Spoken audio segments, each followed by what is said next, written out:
ಇವತ್ತಿನ ದಿನ ಮೊಟ್ಟ ಮೊದಲಿಗೆ ನಾನು ಲಾಸ್ಟ್ ಇಯರ್ ನಮ್ಮ ರವೀಣ್ ತುಂಬ ಕೇಳಿಕೊಂಡ ಕಾರಣಾಂತರಗಳಿಂದ, ಯಾಕಂದರೆ ಸುಮಾರು ಜನರಲ್ ಬಾಡಿಗಳಿತ್ತು, ಅದರ ಕಾರಣ ಬರಲಿಕ್ಕಾಗಲಿಲ್ಲ. ಯಾಕಂದರೆ ಈ ಗೋಪಸಂದ್ರ ಅಂತಂದರೆ ನಮ್ಗೆ ಹಳೇ ನೆಂಟಿರ್ತಕ್ಕಂಥ ಒಂದು ಹಳ್ಳಿ, ಹಳೇ ಸಂಪರ್ಕ ಬಾಂಧವ್ಯ ಇರ್ತಕ್ಕಂಥ ಹಳ್ಳಿ. ಯಾಕಂತಂದರೆ ಅದರ ಸಲುವಾಗಿ ನಾನು ನಮ್ಮ ರವೀಣ್ಗೆ ಹೇಳಿದೆ, ಅಣ್ಣ ಈ ಸಲ ಬಿಟ್ಬಿಟ್ರಿ, ದಯವಿಟ್ಟು ನೆಕ್ಸ್ಟ್ ಬರ್ತೀನಿ ಅಂತ ಹೇಳ್ಬಿಟ್ಟು.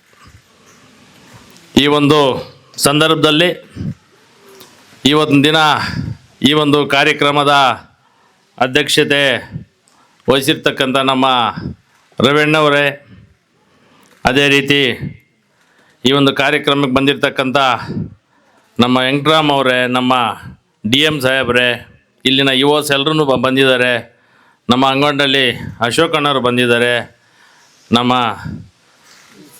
ಜೀನ್ಸ್ ಕೃಷ್ಣಪ್ಪ ಅವರು ಇದ್ದಾರೆ, ನಮ್ಮ ಕೃಷ್ಣಮೂರ್ತಿ ಅವರು, ನಮ್ಮ ಜಯಣ್ಣವರು, ನಮ್ಮ ಮುಖ್ಯವಾಗಿ ನಮ್ಮ ಮ್ಯಾನೇಜರ್ ಮೇಲೆ ಹೇಳ್ತಾಯಿದ್ರು, ತುಂಬ ಒಳ್ಳೆಯವರು ಈ ಭಾಗದ ಜನ. ಯಾಕಂದರೆ ನಾನು ಇವತ್ತೇ ಅವ್ರನ್ನ ನೋಡ್ತಾ ಇರೋದು, ನೋಡಿದ್ದೀನಿ. ಬಹುಶಃ ನಾನು ಬ್ಯಾಂಕ್ ಮ್ಯಾನೇಜರ್ ಅಂತ ಗೊತ್ತಿರಲಿಲ್ಲ. ಸುಮಾರು ಜನ ಹೇಳ್ತಿದ್ರು, ಒಳ್ಳೆ ಮ್ಯಾನೇಜರ್ ಬಂದಿದ್ದಾರಪ್ಪ, ನಮಗೆಲ್ಲ ತುಂಬ ಅನುಕೂಲ ಮಾಡ್ತಾಯಿದ್ದಾರೆ ಅಂತ ಹೇಳ್ಬಿಟ್ಟು. ಅವರು ಸಹ ಈ ಒಂದು ಕಾರ್ಯಕ್ರಮಕ್ಕೆ ಬಂದಿದ್ದಾರೆ. ಮತ್ತು ನಮ್ಮ ಬೊಮ್ಮಸಂದ್ರ ಪ್ರಹ್ಲಾದನ್ ಅವರೇ, ನಮ್ಮ ಯುವ ಆಗಿರ್ತಕ್ಕಂಥ ರೆಡ್ಡಿ ಅವರೇ, ನಮ್ಮ ನೂತನವಾಗಿ ಫಸ್ಟ್ ನಾನು ಡೈರಿ ಈಗ ಓಪನ್ ಮಾಡ್ತಾಯಿದ್ದೀನಿ, ಜನರಲ್ ಡೈರಿ, ನಮ್ಮ ಮಂಜಣ್ಣವನ ಅಧ್ಯಕ್ಷನ ಮಾಡಿದ್ದೀವಿ ತಿರುವನಹಳ್ಳಿಯಲ್ಲಿ. ಈ ಒಂದು ಕಾರ್ಯಕ್ರಮ ಎಲ್ಲ ನಮ್ಮ ಅಧ್ಯಕ್ಷರಾದಂಥ ನಮ್ಮ ಕೃಷ್ಣಪ್ಪ ಅವರು ಬಂದಿದ್ದಾರೆ. ಈ ವೇದಿಕೆ ಮೇಲೆ ಇರ್ತಕ್ಕಂಥ ಎಲ್ಲ ನಮ್ಮ ಹಿರಿಯರೇ, ಮುಂದೆ ಇರ್ತಕ್ಕಂಥ ನಮ್ಮ ಗೋಪಸಂದ್ರ ಗ್ರಾಮದ ಎಲ್ಲ ನಮ್ಮ ಹಿರಿಯರೇ, ವಿಸ್ತಾರವಾಗಿ ಎಲ್ಲನೂ ಹೇಳಿದ್ದಾರೆ ಈಗಾಗಲೇ. ಈ ಡೈರಿ ಇವತ್ತು ದಿನ ಈ ಮಟ್ಟಕ್ಕೆ ಬರಬೇಕಾದ್ರೆ ಬಹುಶಃ ಈ ಊರಿನ ಗ್ರಾಮಸ್ಥರೆಲ್ಲರೂ ಸಹ, ಯಾಕಂತಂದರೆ ತುಂಬ ಹಿಂದಾಗಿ ಬಿದ್ದು ಹೋಗಿತ್ತು. ಗೋಪಸಂದ್ರ ಡೈರಿಯಿಂದ ಈಡಪ್ಪ ದನ ಕತ್ಲೇದು ಅನ್ನೋ ಮಟ್ಟಕ್ಕೆ ಬಂದುಬಿಟ್ಟಿತ್ತು ಇಲ್ಲಿ ನೋಡಿದ್ರು. ಈಗ ಮುಖ್ಯವಾಗಿ ನಮ್ಮ ಮಾಧ್ಯಮದಿಂದ ಮರೆತು ಬಿಟ್ಟಿದ್ದೀನಿ, ಯಾಕಂದರೆ ಅವ್ರು ಇದ್ರೇ ಎಲ್ಲನೂ. ಕಾರಣ ನೆನಗುದು ಬಿದ್ದೋಗಿತ್ತು. ಈ ಒಂದು ಡೈರಿಯನ್ನು ಸ್ಥಾಪನೆ ಮಾಡಲಿಕ್ಕೋಸ್ಕರ ನಮ್ಮ ಕಾಡೇನಹಳ್ಳಿ ನಾಗರಾಜಣ್ಣವರು ಮುಖ್ಯ ಪಾತ್ರ ಇದರಲ್ಲಿ. ಅವ್ರು ಇವತ್ತಿನ ದಿನ ಬರಬೇಕಾಗಿತ್ತು, ಕಾರಣಾಂತರಗಳಿಂದ ಅವ್ರಿಗೆ ಸ್ವಲ್ಪ ಮೈ ಹುಷಾರಿರಲಿಲ್ಲ. ಅದಕ್ಕೆ ನಾನೇ ಬೇಡ ಬಿಡೋಣ, ನಾನೇ ಹೋಗಿ ಬರ್ತೀನಿ ಅಂತ ಹೇಳ್ಬಿಟ್ಟು ಬಂದೆ. ಇವತ್ತಿನ ದಿನ ಇಲ್ಲಿ ಡೈರಿನ ಮರುಸ್ಥಾಪನೆ ಮಾಡಿದ್ದಾರೆ ಅಂತಂದರೆ ಬಹುಶಃ ಅದು ನಮ್ಮ ಕಾಡೇನಹಳ್ಳಿ ನಾಗರಾಜಣ್ಣವ್ರಿಗೆ ಸೇರ್ತದೆ. ಇವತ್ತಿನ ದಿನ 10 ಲಕ್ಷ ರೂಪಾಯಿ, ಇವತ್ತಿನ ದಿನ 10 ಲಕ್ಷ ಲಾಭ ಬಂದಿದೆ ಅಂತಂದರೆ ಬಹುಶಃ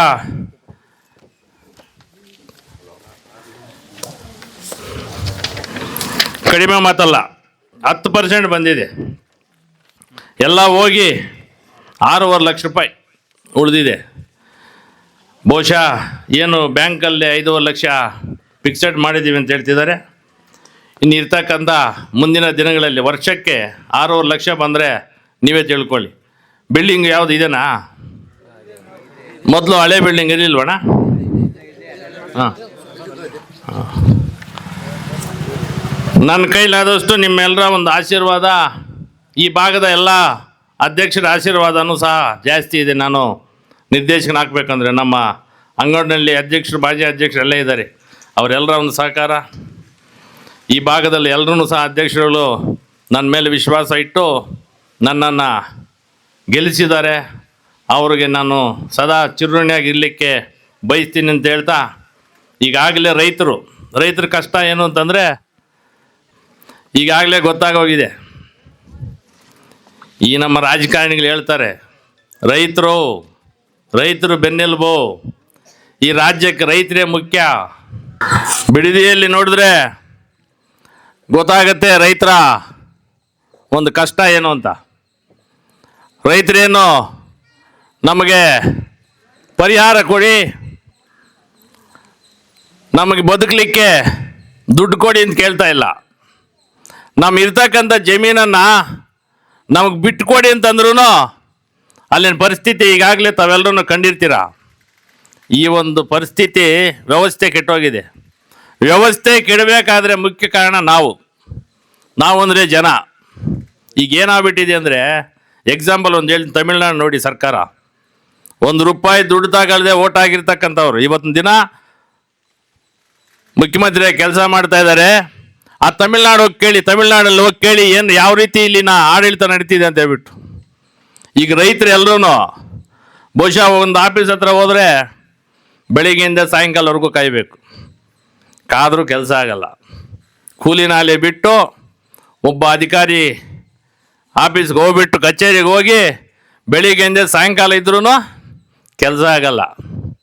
ಕೆಲಸ ಆಗಬೇಕಾದ್ರೆ ದುಡ್ಡು ಕೊಡಬೇಕು.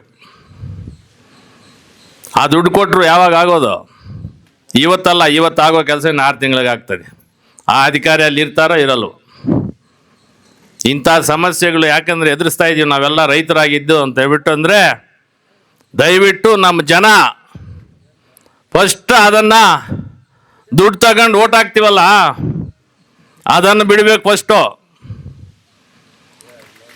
ಸರ್ವಿಸ್ ಮಾಡಪ್ಪ ಅಂತ ಹೇಳ್ಬಿಟ್ಟು ಕೆಲಸ ಮಾಡೋದು ಗಲ್ಪಟ್ಟಿ ಹಿಡ್ಕೋಬೇಕು. ಆಮೇಲೆ ಈಗ ಏನಾಗ್ಬಿಟ್ಟಿದೆ ಅಂದರೆ, ಅವ್ರು ಕೊಡೋ ದುಡ್ಡು 1 ದಿನ 2 ದಿನ ಉಳಿತದೆ ಅಷ್ಟೇ, ಇಲ್ಲ ಅವತ್ತು ರಾತ್ರಿಗೆ ಉಳಿದು ಆಗೋಗ್ತದೆ. 5 ವರ್ಷ ಸಾಯಬೇಕು. ಈಗಿನ ಸರ್ಕಾರ ಗೊತ್ತಾಗ್ತಾ ಇದೆಯಲ್ಲ ಯಾವ ರೀತಿ ಯಾವ ಮಟ್ಟಕ್ಕೆ ಹೋಗಿದೆ ಅಂತಂದರೆ, ಯಾವೊಬ್ಬ ಅಧಿಕಾರಿಯನ್ನು ಮಾತಾಡೋಂಗಿಲ್ಲ, ಯಾವೊಂದು ಕಚೇರಿಗೂ ಹೋಗಿ ಮಾತಾಡೋಂಗಿಲ್ಲ. ಉದಾಹರಣೆ ನಿಮಗೆಲ್ಲ ಗೊತ್ತಿದೆ, ಆಲಂಗೂರು ಶ್ರೀನಣ್ಣವರು ಶಾಸಕರು ಸಚಿವರಾಗಿದ್ದಾಗ ಅವ್ರ ಹೆಸರು ಹೇಳಿದ್ರೇ ಕೆಲಸ ಮಾಡಿಕೊಡ್ತಾಯಿದ್ರು. ನಿಕ್ಕರ್ ಆದರೂ ಹಾಕ್ಕೊಂಡು ಹೋಗಲಿ, ಪಂಚೆ ಆದರೂ ಕಟ್ಕೊಂಡು ಹೋಗಲಿ. ಹೇಗೆ ಅಂತಂದರೆ ಅವರ ಆಡಳಿತ ಹಂಗಿತ್ತು, ಆಗಿನ ರಾಜಕೀಯ ಹಂಗಿತ್ತು. ಈಗ ಕೆಟ್ಟೋಗಿದೆ. ಹೆಂಗೆ ಕೆಟ್ಟೋಯ್ತು ಅಂದರೆ, ನಾವು ಜನ ಸರಿ ಇಲ್ಲ, ಕೆಟ್ಟೋಗಿದೆ. ನಾವು ಯಾವತ್ತು ಜನ ಸರಿ ಹೋಗ್ತೀವೋ ಬಹುಶಃ ಆವತ್ತು ವ್ಯವಸ್ಥೆ ಆವತ್ತಿಂದ ಸರಿ ಹೋಗ್ತದೆ ಅಂತ ಈ ಸಂದರ್ಭದಲ್ಲಿ ಹೇಳ್ತಾ, ಇವತ್ತಿನ ದಿನ ಏನು ಈ ಒಂದು ಡೈರಿ ವಿಚಾರವಾಗಿ, ಈ ಡೈರಿಗೆ ಏನು ಬೇಕೋ ಅಂತ ಒಂದು ಸವಲತ್ತುಗಳನ್ನು ಕೊಡುವಂಥ ನಿಟ್ಟಿನಲ್ಲಿ ನಾನು ಕೊಡ್ತೀನಿ. ನಮ್ಮ ಇಲಾಖೆಯಿಂದ ಏನು ಬರುತ್ತೆ ಅದನ್ನು ಎಲ್ರಿಗೂ ಕರೆಕ್ಟಾಗಿ ಹಂಚುವಂಥ ಕೆಲಸ ಮಾಡ್ತೀನಿ ಅಂತ ಏನು ನಮ್ಮ ಇಲಾಖೆಯಿಂದ ಬರುತ್ತೆ ಬಹುಶಃ ಅದನ್ನು ಕರೆಕ್ಟಾಗಿ ಹಂಚುವಂಥ ಕೆಲಸ ನಮ್ಮ DM ಅವ್ರಿಗೂ ಸೂಪರ್ವೈಸರ್ಗೂ ಹೇಳಿದ್ದೀವಿ. ಈಗಾಗಲೇ ಒಂದು 30-35 ಈ ಕಡೆ ಈ ಭಾಗಕ್ಕೆ ಮಿಲ್ಕಿಂಗ್ ಮಿಷನ್ಸ್ ಬಂದಿದೆ. 30-35 ಬಂದಿದ್ರೆ ಒಂದು 5-6 ಐಡ್ಲಾಗಿ ಹಂಗೆ ಇಟ್ಟು ಒಂದು 30 ಕೊಡುವಂಥ ಒಂದು ವ್ಯವಸ್ಥೆಯಲ್ಲಿ ಮಾಡ್ತೀವಿ. ಬಹುಶಃ ಮುಂದಿನ ದಿನಗಳಲ್ಲಿ ಮೋಸ್ಟ್ಲಿ ಈ ತಿಂಗಳಲ್ಲೇ ಬರ್ಬೋದು ಮ್ಯಾಟ್ಗಳು ಮತ್ತು ಕಟ್ರಸು, ಇದು ಶಾಪ್ ಕಟ್ರಸು. ಮತ್ತು ಮುಖ್ಯವಾಗಿ ನಿಮ್ಗೆ ಇನ್ನೊಂದು ಹೇಳಲಿಕ್ಕೆ ನಾನು ಮರೆತುಬಿಟ್ಟೆ. ಇವತ್ತು ದಿನ ನಮ್ಮ ಡೈರಿ ತಾವೆಲ್ಲರೂ ನೋಡಿದ್ದೀರಾ, ಒಂದು ಉನ್ನತವಾದ ಒಂದು ಮಟ್ಟಕ್ಕೆ ಹೋಗಿದೆ. ಬಹುಶಃ ಒಂದು ಬಿಲ್ಡಿಂಗ್ ನೋಡಿದ್ರೆ ಗೊತ್ತಾಗ್ತದೆ ನಿಮಗೆ. ಈ ಒಂದು ನಿಟ್ಟಿನಲ್ಲಿ ನಾಳೆ ಏನು ಇವತ್ತು ದಿನ ಮೊನ್ನೆ ₹2 ರೈಸ್ ಮಾಡಿದ್ವಿ ಒಂದು ಲೀಟ್ರ್ ಹಾಲಿಗೆ. ಬಹುಶಃ ಅದು ನಿಮ್ಮ ದುಡ್ಡೇ. ಸುಮಾರು 12 ಕೋಟಿ ರೂಪಾಯಿಯಷ್ಟು ಏನು ನಮ್ಮ ಡೈರಿಯಲ್ಲಿ ಉಳಿದಿತ್ತು ಅಷ್ಟೊಂದು ದುಡ್ಡು ತಮಗೇನೆ ವಾಪಸ್ ಕೊಟ್ಟಿದ್ದೀವಿ. ಈಗಾಗಲೇ ಏನು ಇವಾಗ ಎಲ್ಲ ಒಂದು ಮತ್ತು ಇನ್ನೊಂದು ಸ್ಕೀಮನ್ನು ಯೋಜನೆಯನ್ನು ಬಿಟ್ಟಿದ್ದೀವಿ. ಎಮ್ಮೆಗಳು ತಗೊಳ್ಳೋಕ್ಕೆ ಒಂದು ತಾಲೂಕಿಗೆ 100 ಅಂದರೆ ಫಸ್ಟು ಒಂದು 100 ಎಮ್ಮೆಗಳು ಕೊಡುವಂಥದ್ದು. ₹30,000 ಸಬ್ಸಿಡಿ ಒಂದು ಎಮ್ಮೆಗೆ. ಮಿಕ್ಕಿದ್ದು ನೀವು ದುಡ್ಡು ಹಾಕಿ, ಫಲಾನುಭವಿಗಳು ದುಡ್ಡು ಹಾಕ್ಕೊಂಡು ಆ ಒಂದು ಎಮ್ಮೆಯನ್ನು ತಗೋಬೇಕು. ಆ ಎಮ್ಮೆ ಯಾವ ರೀತಿ ತಗೋಬೇಕು ಅಂತ ವಿಸ್ತಾರವಾಗಿ ನಮ್ಮ DM ಅವರು ಆ ಒಂದು ಟೈಮ್ಗೆ ಹೇಳ್ತಾರೆ. ಯಾಕೆ ಇವೆಲ್ಲ ಮಾಡ್ತಿದ್ದೀವಿ ಅಂದರೆ ರೈತರಿಗೋಸ್ಕರ. ರೈತರಿಗಿರೋದು ಇದೊಂದೇ. ಇನ್ನು ಮಳೆ ಹೋಯ್ತು, ಮಳೆ ಇನ್ನು ಬಂದರೂ ಪ್ರಯೋಜನ ಇಲ್ಲ. ಯಾಕಂದರೆ ನಾನು ರೈತರು, ನನಗೆ ಗೊತ್ತಾಗ್ತದೆ. ಇನ್ನು ಮಳೆ ಬಂದರೂ ಪ್ರಯೋಜನ ಏನಿಲ್ಲ. ಈಗಾಗಲೇ ಎಲ್ಲರೂ ಪಾಪ ಸುಸ್ತಾಗ್ಬಿಟ್ಟಿದ್ದಾರೆ ರೈತರು.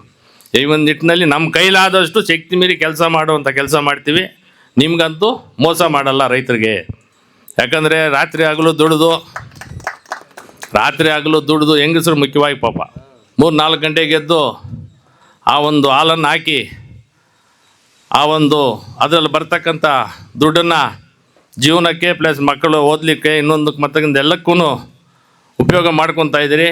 ಅಂಥದ್ರಲ್ಲಿ ನಾವೇನಾದರೂ ತಲೆ ಕೈ ಹಾಕಿದ್ರೆ ನಮ್ಗೆ ದೇವರು ಒಳ್ಳೇದು ಮಾಡೋದು ಇಲ್ಲ, ಆ ಮಟ್ಟಕ್ಕೆ ಹೋಗೋದು ಇಲ್ಲ. ಅಂಥ ಅವಶ್ಯಕತೆ ನಮಗಿಲ್ಲವೂ ಇಲ್ಲ. ಸರ್ವಿಸ್ ಮಾಡಿ ಇರೋ ತನಕ ನಾವಿರೋ ತನಕ ಸರ್ವಿಸ್ ಮಾಡ್ತೀವಿ. ನಾವು ಚೆನ್ನಾಗಿದ್ದೀವಿ ಅಂತಂದರೆ ನಮ್ಗೆ ಆಶೀರ್ವಾದ ಮತ್ತೆ ಮಾಡ್ಬೋದು. ನಾವು ಚೆನ್ನಾಗಿಲ್ಲ, ನಮಗಿಂತ ಇನ್ನೂ ಒಳ್ಳೆಯವ್ರದ ಮತ್ತೆ ಅವ್ರಿಗೆ ಮಾಡ್ಕೋಬೋದು, ತೊಂದರೆ ಏನಿಲ್ಲ.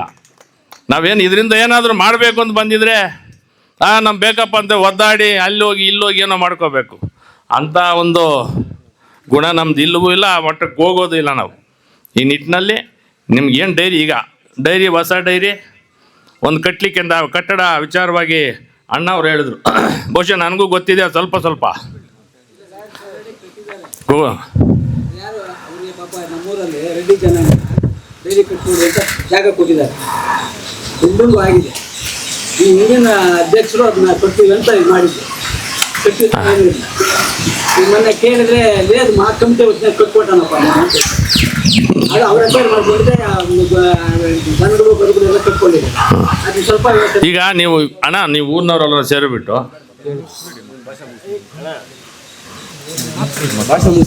ಅಲ್ಲ ನೀವು ಊರಿನವರೆಲ್ಲ ಸೇರಿಬಿಟ್ಟು ಅದ್ರ ವಿಚಾರವಾಗಿ ಒಂದು ದಿನ ಬನ್ನಿ, ಅದು ಯಾವ ರೀತಿ ಮಾಡಬೇಕು ಅಂತ ನಾನು ಹೇಳ್ತೀನಿ, ಆ ರೀತಿ ಮಾಡೋಣ. ನೀವು ಡೈರಿ ಹೊಸದಾಗಿ ಏನು ಕಟ್ಕೋಬೇಕು ಅಂತಂದರೆ ನಾನು 9 ರಿಂದ 10 ಲಕ್ಷ ರೂಪಾಯಿ ಕೊಡುವಂಥ ಒಂದು ವ್ಯವಸ್ಥೆ ಮಾಡ್ತೀನಿ ಡೈರಿಯಿಂದ. ನೀವು ಯಾವತ್ತಾದ್ರೂ ನೀನು ಎನಿ ಟೈಮ್ ನೀವು ಯಾವಾಗಲಾದ್ರೂ ನೀವು ಸೈಟ್ ತಗೊಂಡು ಅದು ಆಯಿತು. ಅದು ನಾವು 10 ಜನಕ್ಕೆ ತೊಂದರೆ ಮಾಡಿದಾಗ ನಮ್ಗೆ ಕೇಳಗಲ್ಲ ಅಂತ ಅರ್ಥ ಅಷ್ಟೇ. ಊರಿನಲ್ಲಿ ಇರ್ತಕ್ಕಂಥ ಬಡವರು ಅವರು ಇರ್ತಾರಲ್ಲ, ಅವ್ರ ಶಾಪ ತಟ್ಟಿದ್ರೆ ಬಹುಶಃ ಯಾರೂ ನಿಲ್ಲೋಲ್ಲ. ಆ ನಿಟ್ಟಿನಲ್ಲಿ ನೋಡಿರಿ, ಕೈಲಾದಷ್ಟು ನೋಡಿರಿ. ಇಲ್ಲ ಅಂತಂದರೆ ಅವ್ರ ಕರ್ಮ ಅನುಭವಿಸ್ಲಿ, ಕರ್ಮ ಯಾರನ್ನೂ ಬಿಡೋಲ್ಲ, ಮುಂದಕ್ಕೆ ಗೊತ್ತಾಗ್ತದೆ ಅವ್ರಿಗೆ. ನೀವು ಆ ಥರ ಇದ್ದರೆ ಬೇರೆ ಒಂದು ಸೈಟ್ ಮಾತಾಡ್ಕೊಳ್ರಿ. 10 ಲಕ್ಷ ರೂಪಾಯಿ ನಾನು ನಮ್ಮ ಇದರಿಂದ ನಾನು ಕೊಡುವಂಥ ಒಂದು ಕೆಲಸ ಮಾಡ್ತೀನಿ. ನೀವು ದಯವಿಟ್ಟು ಅದ್ರ ಬಗ್ಗೆ ಯೋಚನೆ ಮಾಡಬೇಡ್ರಿ. ಯಾಕಂದರೆ ಡೈರಿ ಚೆನ್ನಾಗಿದೆ, ಇದೇ ರೀತಿ ನಡೆಸ್ಕೊಂಡು ಹೋಗಿ.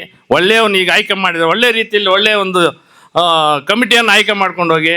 ಡೈರಿ ಚೆನ್ನಾಗಿದೆ, ನನ್ನ ಅಂದಾಜಿಗೆ ಇದೇ ಮಟ್ಟಕ್ಕೆ ಹೋದರೆ ನೀವೇ ಲೆಕ್ಕ ಕೊಡ್ರಿ 6-7 ಲಕ್ಷ ರೂಪಾಯಿ ಉಳಿದಿದೆ ಅಂತಂದರೆ ಬಹುಶಃ ವರ್ಷಕ್ಕೆ ಇನ್ನೂ ಇಂಪ್ರೂವ್ ಆಗುತ್ತೆ ಹೊರತು ಕಡಿಮೆ ಅಂತ ಹೋಗಲ್ಲ.